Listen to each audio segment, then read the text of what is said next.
que me tocó jugar a mí, bueno, lo que quedamos de la antigua camada, a mí, a Fide, Jota, y bueno, que la selección argentina pueda jugar una. একদিনের জন্য Argentina দলে হামজাকে চাই, ভেনেজুয়েলার ম্যাচের আগে একই বলল Messi. দর্শক বিস্তারিত জানতে ভিডিওটি না টেনে একেবারেই সম্পূর্ণ দেখতে থাকুন। 2026 বিশ্বকাপ খেলার আগেই নিশ্চিত করেছে আর্জেন্টিনা, তবুও সামনে আছে দুইটি ম্যাচ। 5ই সেপ্টেম্বর ভোরে ভেনেজুয়েলার বিপক্ষে আর 10ই সেপ্টেম্বর ইকুয়েডরের মাঠে শেষ লড়াই। কিন্তু ভেনেজুয়েলার ম্যাচ ঘিরেই সবচাইতে বড় আলোচনায় আছে লিওনেল মেসি।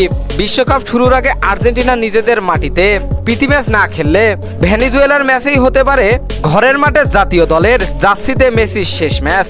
আর এই ম্যাচের আগেই মেসি জানিয়ে দিলেন চমকপ্রদ ইচ্ছা, একদিনের জন্য হলেও আমি হামজাকে চাই আর্জেন্টিনা দলে।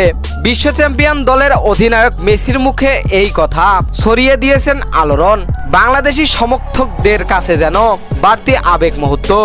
আরেকদিকে মেসি ইঙ্গিত দিয়েছেন আগামী বিশ্বকাপের পরেই জাতীয় দল থেকে অবসর নেবেন তিনি। তাহলে কি ভেনেজুয়েলার বিপক্ষে দেখা যাবে ঘরের মাটিতে তার শেষ ম্যাচ? হামজাকে ঘিরে আলোচনার ঝড় আর মেসিকে ঘিরেই আবেগের সুনামি।